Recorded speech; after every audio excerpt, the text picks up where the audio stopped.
What's going on, folks? Early Bird episode or Locks Early Bird special episode number 3 here.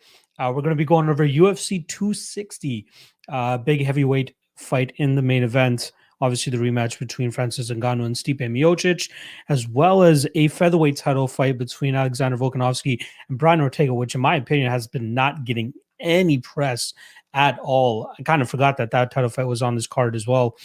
Um, I don't even think they're on. Well, they must be on the poster, right? Like, obviously, looking at the poster, the main thing that pops out is Ngannou and Stipe. Let me just pull that poster up again real quick.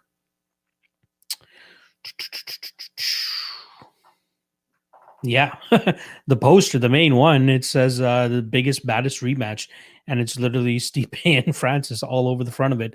No signs of Volkanovski and Mr. Ortega, which is funny. But a couple other good fights sprinkled throughout. I think we have a few of them that were actually scheduled for prior events and they got pulled and now rescheduled for this card. So a couple breakdowns that I've already done. Shout out to anybody that's already in the chat. We got about 25 people in here. Make sure you guys click that like. As always, that helps support your boy. And, just lets the people at YouTube know that, you guys actually enjoy what the hell I'm doing. So first and foremost, again, I just want to remind you guys that this stream is strictly for UFC 260. I don't want to talk about Vegas 22 coming up this weekend. Personally, I'm going to start digging into the tape for that card. Sometime this evening.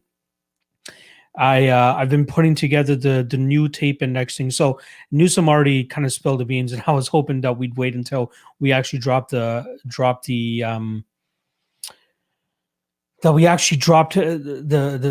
update first before we let the news up. But what we're going to be doing with the index is for people that have it.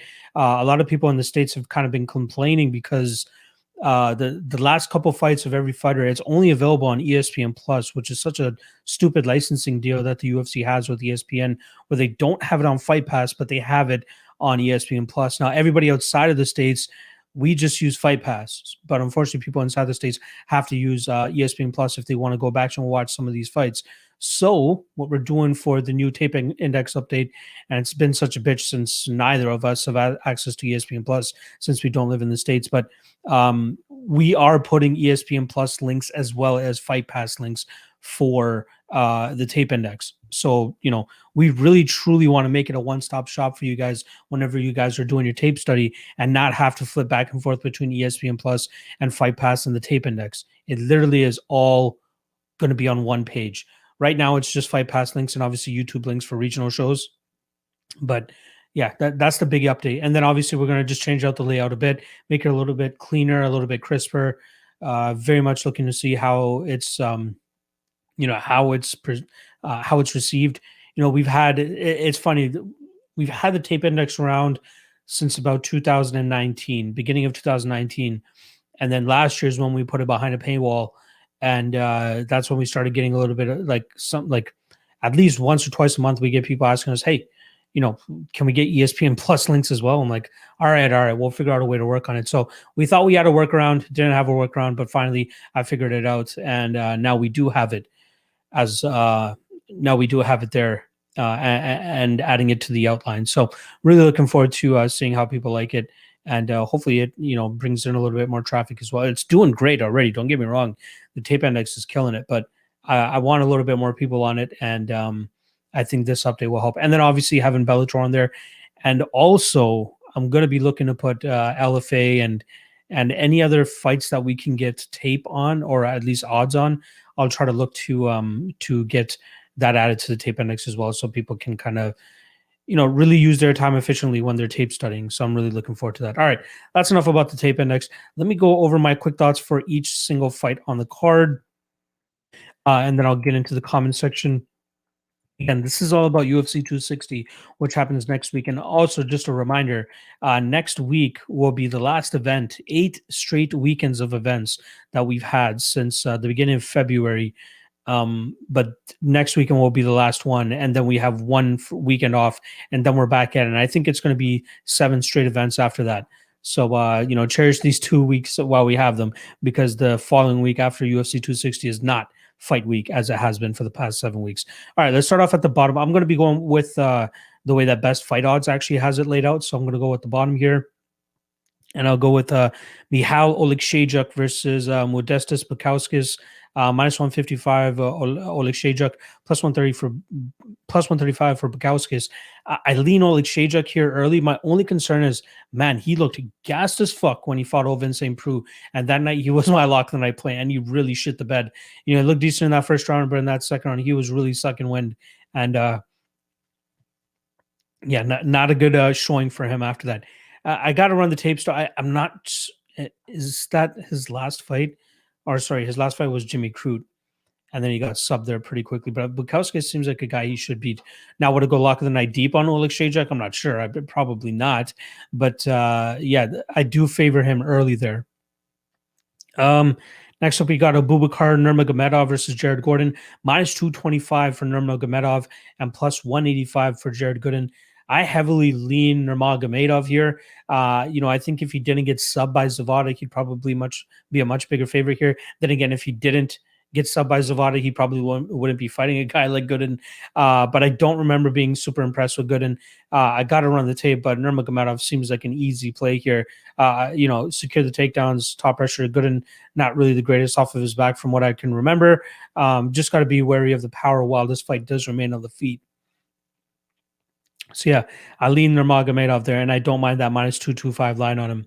Omar Morales versus Shane Young, minus 160 on Morales. I think the last time we saw Morales, he got outstruck by Giga Chikadze, and a lot of people thought, he was going to smoke Giga. But people forgot that, Giga is the one that's much more polished on the feet, and that's what he showed us that night. I think Shane Young might have the kickboxing experience here. However, I just don't think that it translates well over to the MMA game. And I think we'll see a really good version of Omar Morales. And I think minus 160 would be a great line on him. So that's the spot that I'm looking at. Obviously, Miranda Maverick versus Jillian Robertson. That's a rebooking from a couple of weeks ago. I'm still leaning Maverick there, minus 170. Not too bad of line, in my opinion. Luana Pinheiro, minus 185 versus Randa Marcos, plus 160. And here's another Contender Series solid favorite coming in against a UFC veteran. Kind of similar to last weekend's with Jinyu Fry and Gloria De Paula. I know nothing about Pinheiro, so I can't truly say whether she should be a minus 185 favorite or not. The one note I will make about Randa Marcos is that I know that she's down at Travis Luter's gym in Texas, and normally she trains up there in Windsor and Detroit, in that area, upper like northern, northern Canada, or sorry, northern U.S., southern Canada. But she's coming off a handful of losses now. She's got to know she's got to win this one, or she's probably going to get cut here. So no real leans there because I just don't know what Pinheiro brings to the table. I know she is the significant other of Matheus Nicolau, who just picked up a win this past weekend. Kamal Worthy minus 150 against Jamie Malarkey plus 130. Again, I don't think Kamal Worthy's that great, nor do I think highly of Malarkey either. So I just think I'll be staying away from that fight. Pre-tape, I lean Worthy. I feel like he'll just be the cleaner guy on the feet. But Malarkey's had some shit. If I remember correctly, yeah, he's the one that went pretty much to war with Brad Riddell and had a crazy fight that are obviously coming out on the losing end. But yeah, that guy was made to battle pretty much.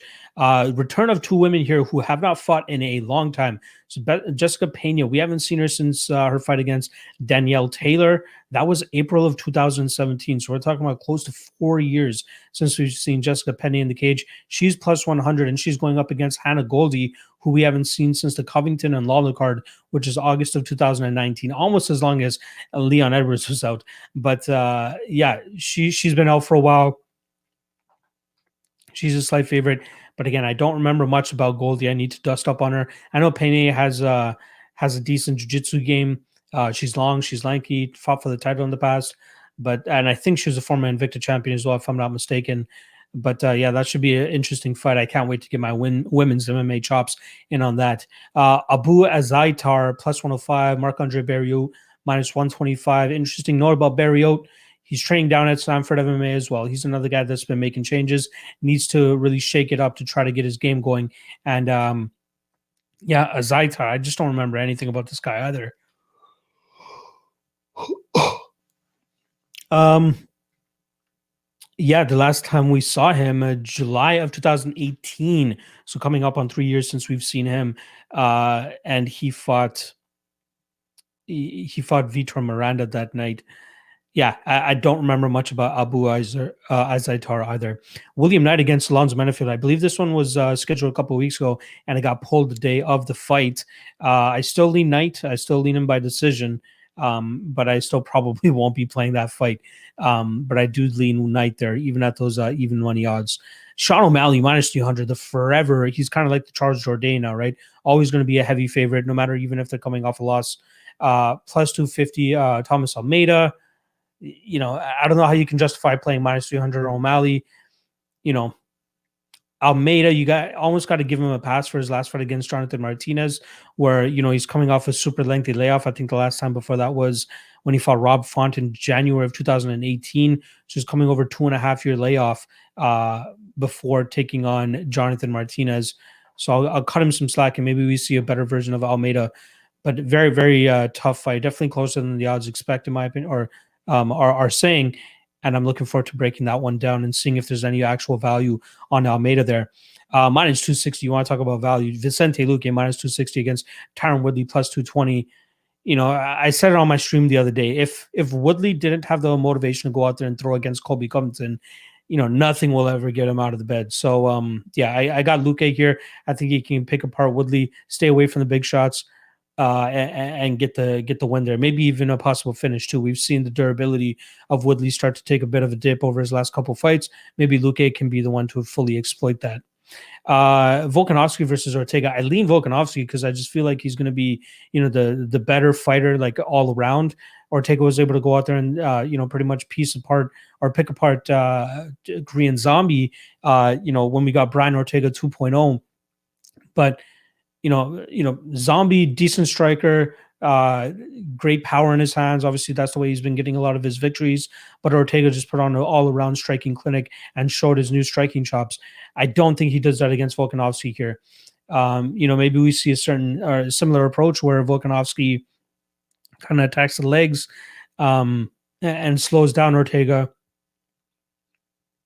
nullifying any type of takedowns, jumping of guard, jiu-jitsu that Ortega might throw at him. And then I just don't see him completely outstriking Volkanovski here. I'd be surprised if he outstruck Volkanovski. Now, the Ortega I'd like to see is a guy that just does not give a fuck about being taken down because his jiu-jitsu is next level. So just 100% commit to the striking.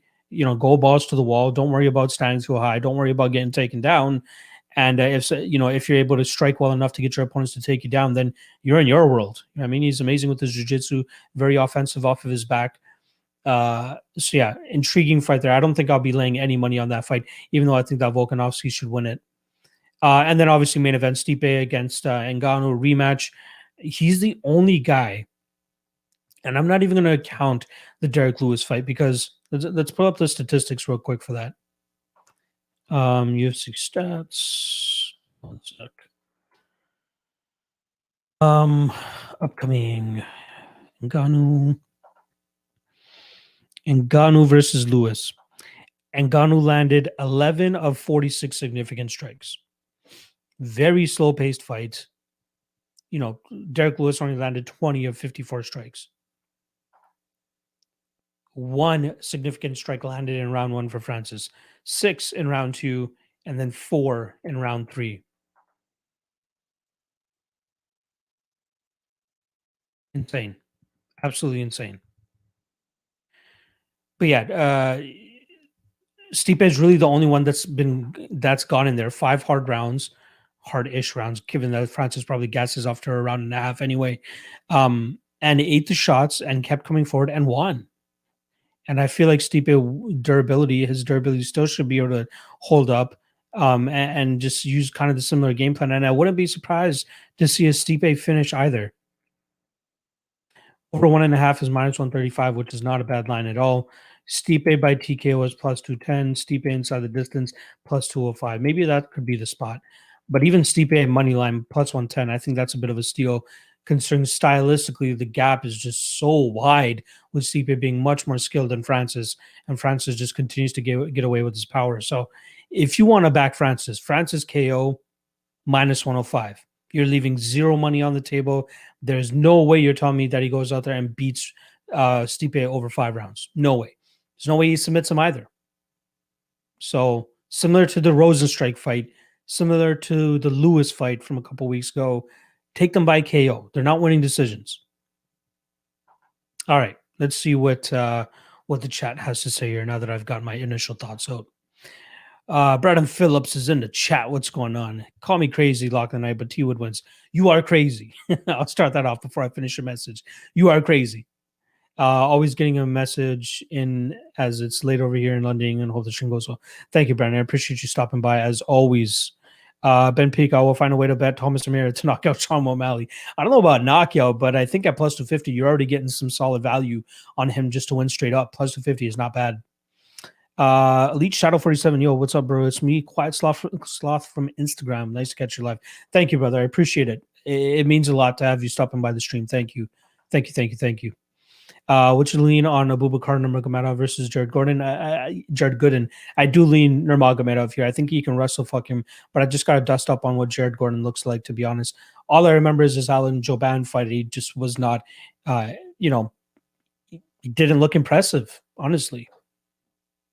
And we need to kind of cut Nurmagomedov a little bit of slack from getting tapped by Zavada.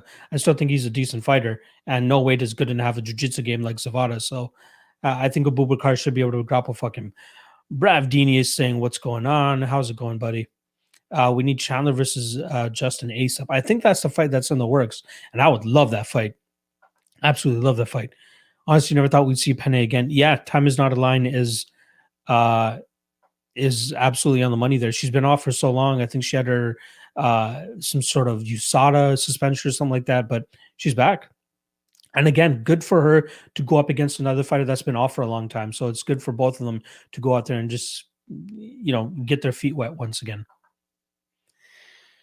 Ben Peak, let's go. Randa Marcos. Yes, Luana has only been to the round twice. Randa can make her gas. Don't fade Randa Marcos, even if the tape makes it look like a tough fight for her. All right.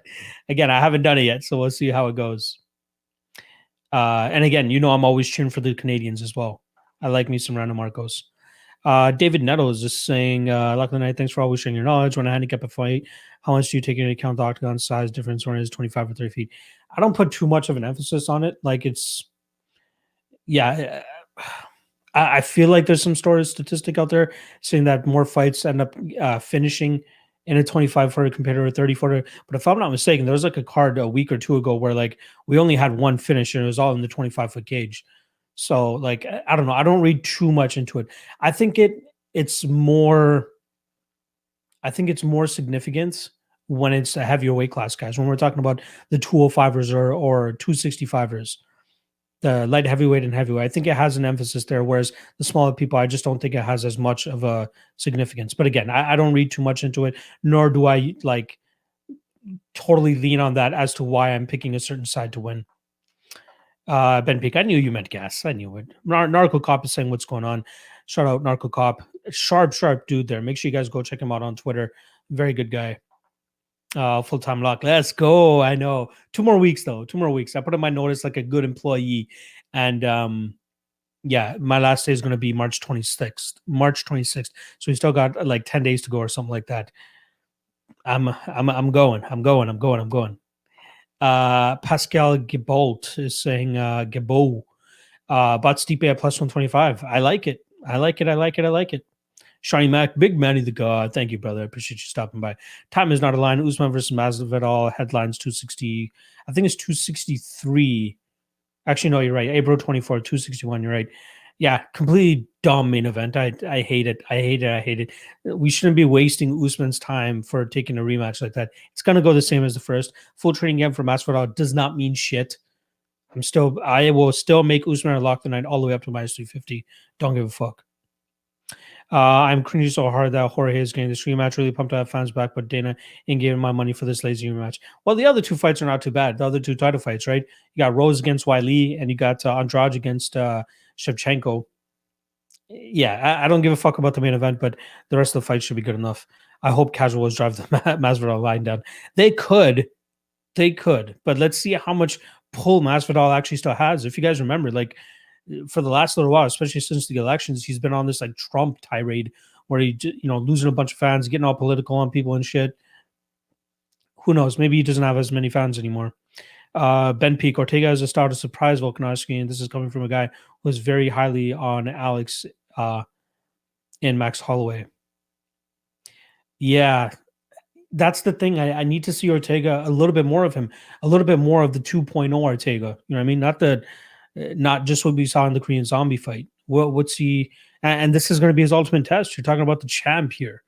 So yeah, very intriguing fight. I'll probably stay away from it. Sam Nee is saying, what's the round total for Stipe and Ngannou? I think it's 1.5. Yeah, it is 1.5.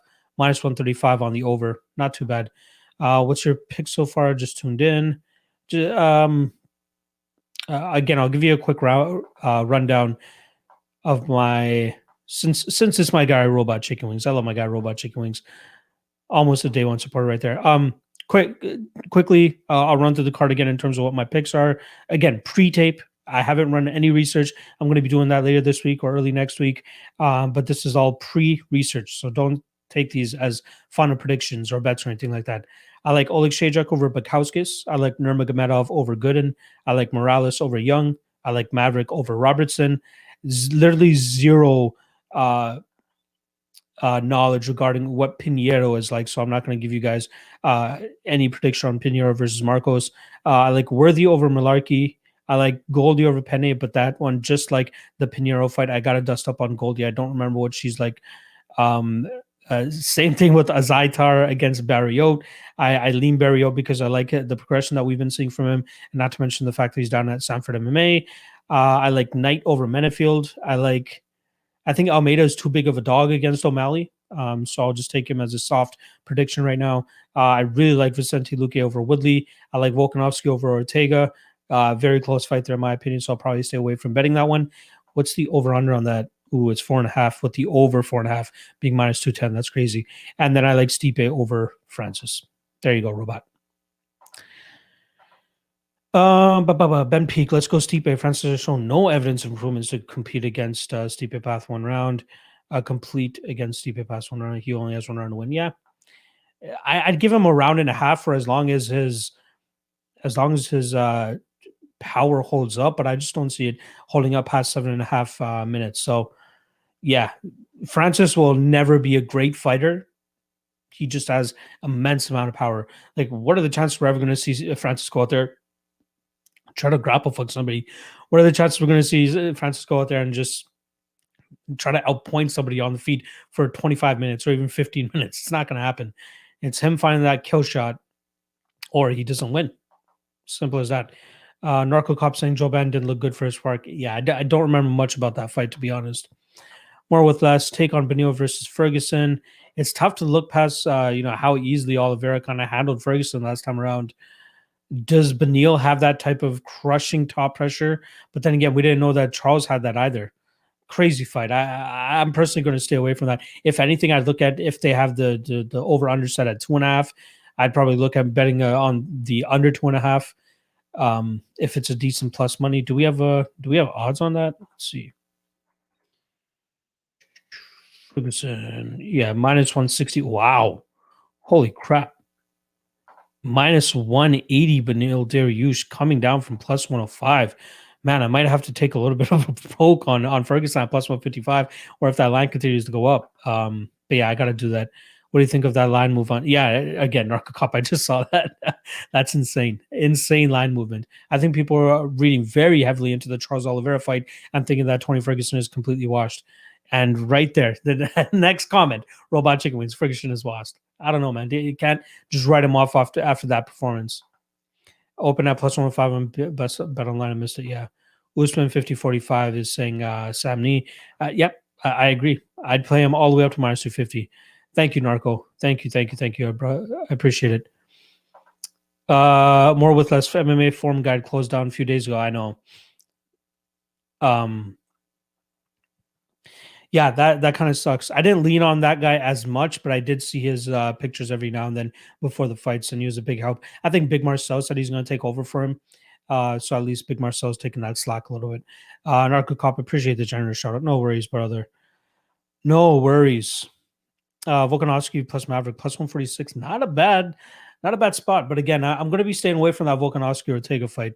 I think it's highly volatile considering that we still haven't seen Ortega, this full Ortega 2.0 taken for a full spin. Yes, Volkanovski could win, but like, how good is Ortega's hands truly been? No worries, no worries. Sergeant Snuggles saying I was pissed about the eye poke stopping the fight, but now we have to waste our time watching Usman walk through the hospital again because Leon didn't win. Yeah. Ooh, good point. Good point. Could you imagine if Leon won? We would have got Leon versus fucking Usman. But that was next month. Would they have put together the fight that quickly? I guess it would have depended on how quickly Leon Edwards could turn around. But yeah, fuck, I didn't even put that together just on now because I just heard about the Usman Masvidal news. But yeah, I hate that fight. But at least we get to make some money there. MMA DNA, big Marcel is going to try to keep going. Yes, Stipe is going to sleep. I like it, like a pot. I like it. I like it. I like it. I like Stipe still, but we'll see. No worries, Robot Chicken Wings. I got you. Ben Peak. Who has Sean beaten? That is the top guy. Thomas should not be overlooking this fight just because Sean smoked weed at Snoop Dogg. Yeah, man. Sean, like, trust me, when Sean looks good, he looks really good, right? When he puts away Eddie Wineland. But then again, like, is Thomas Almeida in the Eddie Wineland phase of his career? I don't know. Like, it's hard to just to tell off of that one fight he had against Jonathan Martinez. I chalk that up to him just dusting off his rust and how long he's been outside of the cage. Um, but yeah, I like. I don't mind Thomas Almeida at those heavy odds. I just got to run the tape again. If O'Malley loses again, where does he go? Cans again? Yeah. I doubt the UFC cuts him or anything like that. He'd have to, start to build his way back up. Maybe him against Jonathan Martinez if he beats Thomas Almeida. Who knows? Or sorry, if he loses against Thomas Almeida. Gunny in the house. What's going on, my brother? John is saying dollar signs. Yes, sir. Shiv Dami is saying Jazz Shergill the goat. He's close to it. He is close to it. SD Crusader Masvidal claimed like 3 weeks ago his fight against Usman was set. Interesting. I didn't realize that. Yeah. Either way, I'm all over Usman. I'll play him all the way up to minus 350. I don't think that. I just don't see how Masvidal wins the fight unless he knocks him out. But like, again, I think that's very low percentage. Now they have a gate. It's worth it even more with Masvidal, I guess. But like, does Masvidal still have that pull anymore? That's my main question. Does he really have that pull? Sam is saying, I wish Ben Askren didn't get KO so we wouldn't have to deal with Masvidal as a top tier fighter. I know he fought an overrated till annoying KO and beat Nate Diaz, who was stylistically a great match for him. Yeah, he is just riding this wave. Like, the only thing I'll give him truly is the Till knockout. Like, Till was a hot prospect after that. I think that was his first fight after losing to Woodley. He's still a hot prospect. I thought, I wouldn't say Till is overrated, but like, to knock him out the way that he did, that was impressive. That was a good win for Masvidal. But then that Ben Askren, he just kind of skyrocketed him. That's where he got the Nate Diaz rematch or fight, and stylistically was just getting built up, and he was living it. And then he started shooting himself in the foot by like being this annoying fighter. Now, I think the best thing for Masvidal, if he wanted to win his fans back, would have been to fight either Colby or Leon Edwards. But if the UFC's giving you a title shot, fucking take the title shot. SX95 is saying, I need help. Sure, how can I help you? Gunny is saying, I got a month-long parlay to win 455.55 or 4,500, I should say, with Tuivasa. Already don't like that spot. Kevin Holland already don't like that spot. Abu Azaitar, I can't speak on that because I got to dust up and remember that kid. But I like Barriot. I think the kid's talented. Mackenzie Dern against Nina Ansaroff is going to be a close fight. Sadiq Yusuf, I like. Who's he fighting, though?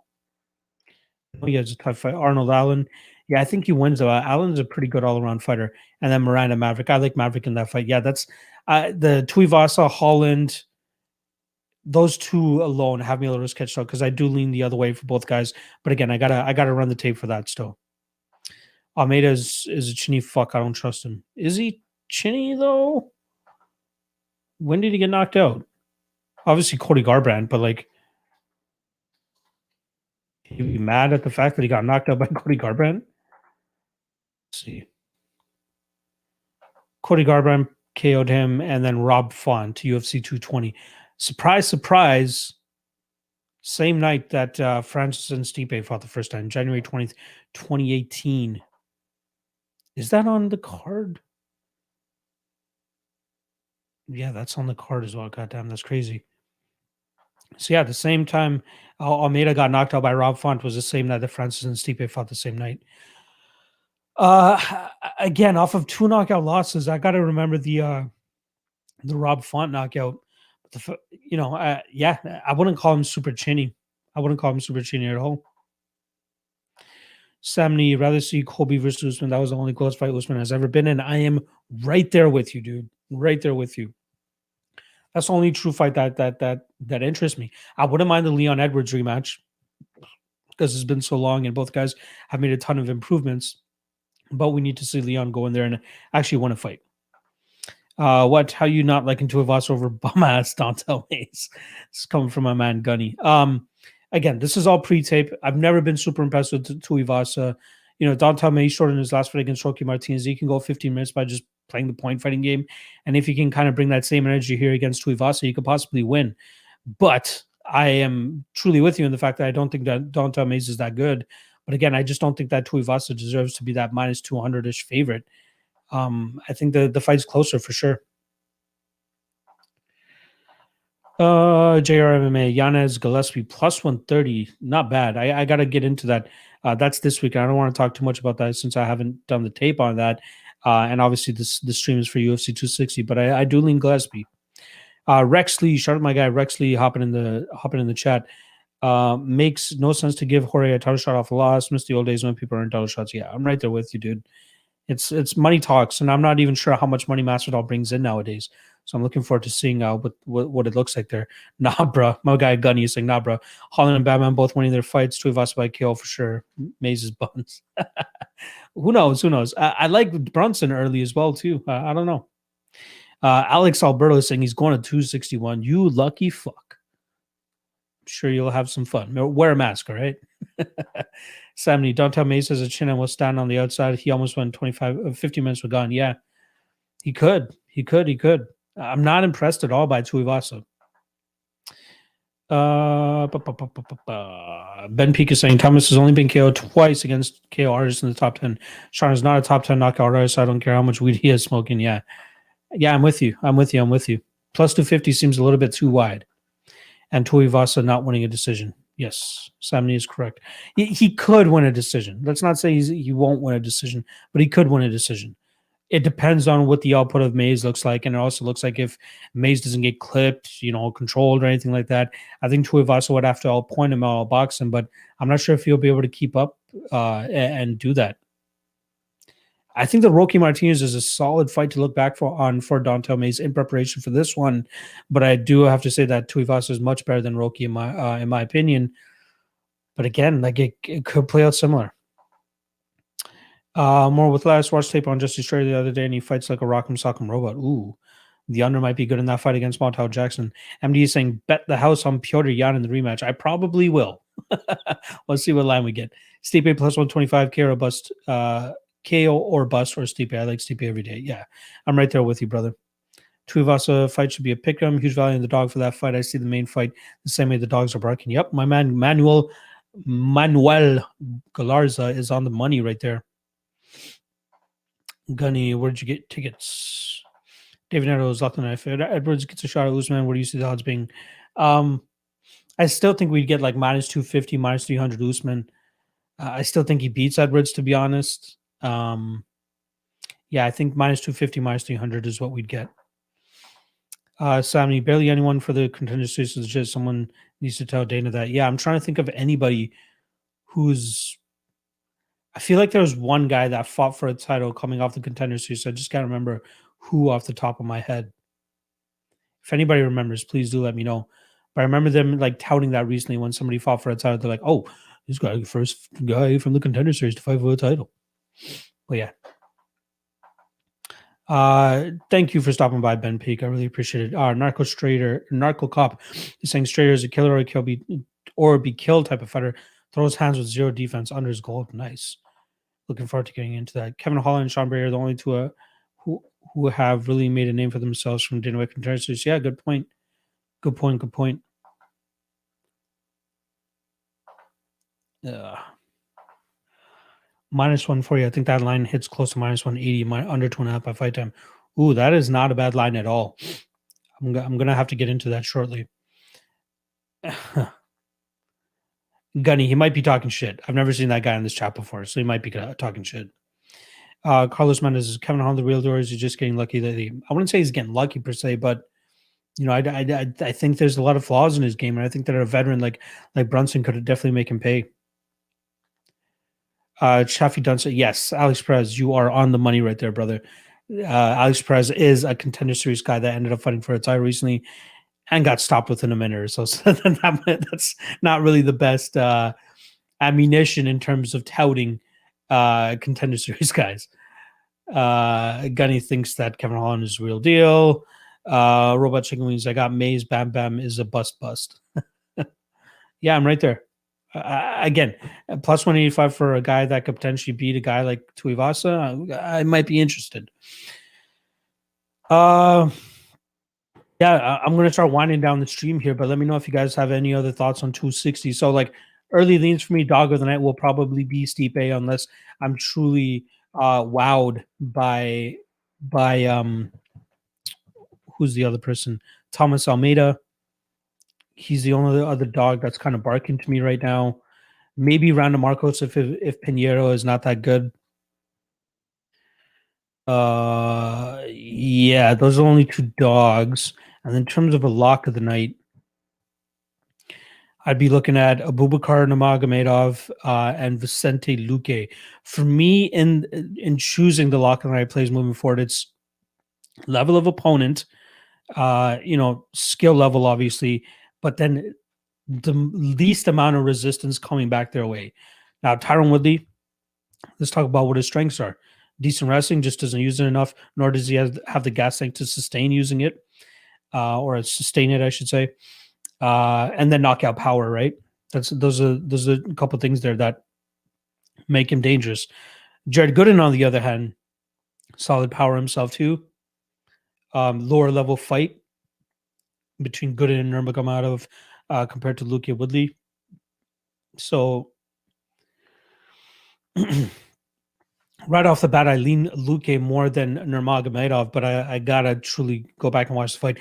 The one thing I will say about Luque, though, he's taken so much fucking damage, so it might not even have to be like the cleanest shot for Woodley to land on Luque to put him out. So that slightly concerns me, but I think that's such a low probability and low outcome. But yeah, those two are going to be my top spots in terms of lock of the night plays. I'm going to have to go back and watch and run the tape on it. But I will more than likely lock in one of those two guys as my lock of the night play. All right, let's see what the chat is saying here. Then I'm going to get the fuck out of here. Sammy, if Brunson wins, how many fights till he gets a shot at the title? He'd have to fight at least two more guys, I'd say. Maybe one, probably two more guys. He stopped the hype train at Edmund Shabazian, stops Holland as well. Kind of another hype-ish train. If they give him like a top 5 guy or a top 7 guy after Holland, yeah, maybe one more fight. Dan Ige from the Contender Series. Ooh, good point. I believe you're right. Not a bad prospect from there either. Delize is dropping from light heavyweight on short notice. Apparently, he was already down in weight. If you guys follow, there's that one Georgian reporter guy that's all over Twitter right now, but he was talking about how Delize was like super light already, so it wouldn't be too bad of a cut for him to get down to 185. Natch O'Malley is the most overhyped fighter in the UFC, and the UFC knows it, and gives him a layup to keep the Sugar Show lover swinging his nuts. Yeah, he caught lightning in a bottle with O'Malley. Like, the kid's talented, but man, they need to get it going with him. He needs to start picking up some dubs.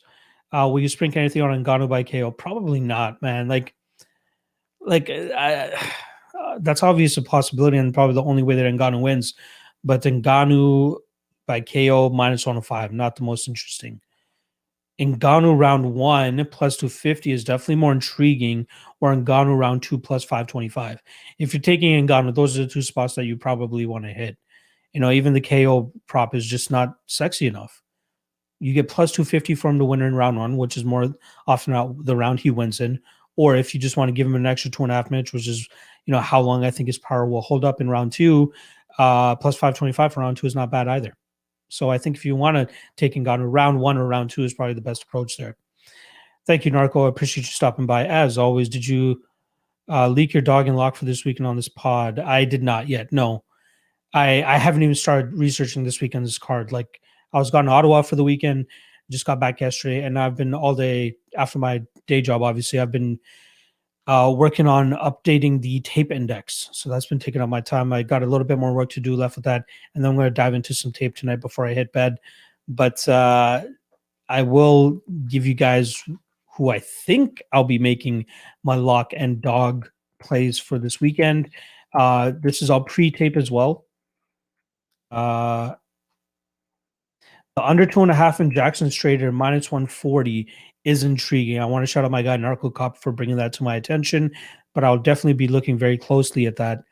The other spots I'm looking at is Gregor Gillespie. He's all the way up to minus 245 now. I don't mind paying chalk, especially if I missed out on great value at that minus 175 line, but I think he should have Riddell covered here. Earlier, I was thinking his, getting knocked out by Kevin Lee last fight was too big of an issue to overlook, but you got to, give him the benefit of the doubt. First ever loss, period. And he's fought some big hitters in the past too. So his chin has normally withstanded anything that's been coming back his way. So he's definitely my biggest name for lock of the night play. And then who's the other one? Max Griffin minus 200. I've not been the biggest on Song Kanon. So Max Griffin is the other spot that I'd be looking at. I was looking at Giannis as well, but minus 220. I don't know. And Lopez definitely seems like a threatening opponent. And then in terms of dogs, Derek Brunson is one I'm looking at. Dontal Mays is one I'm looking at. Bruno Silva, but that price has been drive down heavily now. Yulia Stolyarenko plus 310. You guys know I love my women's MMA stuff, but I'm going to be giving her a nice hard look. I'm big on Avila, but man, she just really let me down last time against Jar Eubanks. But given her fighting style, I think it plays right into Stolyarenko's BJJ game. So I'm definitely going to take a nice hard look at Yulia there. And yeah, that's really about it. Hope that helps you out, Rex. Sammy, I feel like a 3-round fight could help Woodley because he could wrestle for 3 rounds. I don't even think he could wrestle for a round and a half. Being honest, I don't think his cardio is that good, and I don't think he can even still 2 out of 3 rounds. You're night fading Luke this time. I'm not fading Luke. I'm not fading Luke. Luke almost lost to Mike Perry. Well, Mike Perry actually throws. That's the difference. The Woodley's style is just not good unless he knocks somebody out. That's the only issue. Richard Cruz is saying, I'm on Malarkey. He needs to swing. Ooh, it's a tough fight. Narco Cop with the $5 dono. Thank you, brother. I appreciate that. That was not expected, but I do appreciate that. Thank you so much. Woodley hasn't wrestled since like 2015. Yeah, exactly. Thank you, SD. Thanks for all you do, buddy. Thank you, Narco. Thank you. Natch is saying Jeff Neal and Ricky Small both came off Contender Series. Not sure if mentioned, but I have missed it. Ooh, good point. I did not mention those guys. Yeah, those are great prospects as well too. So there are some solid guys. Personally, I prefer the Contender Series thing over the Ultimate Fighter. But it would be nice if we got some consistency with the guys that Dana ends up signing. Like there's been so many guys that have very similar fights and similar performances to other fighters that have been signed, and they just don't get signed. So yeah. Carlos Mendes, do you think Ngannou's grappling is improved enough to keep the fight standing? Nah. The guy's not working on his wrestling, I'm telling you that much. And even if he is, it's not going to get improved to the point that he's going to turn into some, Khabib Nurmagomedov or anything like that. But even enough to keep the fight standing, I just don't think that he has it in him. Time is not a line. If Brunson wins, is it with standing up or on the canvas? I think a mix of both. Like I think his stand-up is somewhat underrated. Um, but I think his best success will be with securing takedowns and kind of just running that top position. But again, I gotta run the tape still on that fight. I'm so behind on my fucking schedule. When I won't be behind is after I finish up my day job. March 26th is the last day. Then I'm gonna be going balls deep and getting ahead of schedule, getting these nice earlier lines on these lock plays and these dog plays, and then even implementing the other organizations, LFA, ACA, Bellator. Might even do podcasts for those promotions. No promises, but I might do a podcast for those other promotions just because I'll have so much fucking free time, right? Why not? Tyson Jordan is saying dogs have been cashing lately, and you are correct. There's a statistic I put out there the other day. Favorites between minus 180 and minus 350, which are uh, uh, categorically the fights or the odds that I normally look at for a lock of the night play. Not to say that, I would look at something, I won't look at something that's minus 150, but I'm saying like my best performances and my best activity comes when I'm betting favorites between minus 180 and minus 350. That hits at an 81% clip. But people think, oh, it's so easy. You're just a fish. You're just looking like for big dogs. It's not that. It's I'm looking for stylistically comfortable matchups for the guy that I'm backing, but not looking for anything worse than minus 350. But the stat that I put out there in 2021, so far, favorites between minus 180 and minus 350 have gone, well, including this past weekend, they've gone 27 and 22 or 21, 27 and 21. I lied. 27 and 19. Point being, they're only hitting at 58% clip. So you're still kind of trying, playing with fire, trying to find a favorite in that spot. And then again, Jonathan Martinez is a perfect example this weekend why you don't want to be parlaying that often. You can't be super successful always parlaying. You're going to fall into those traps.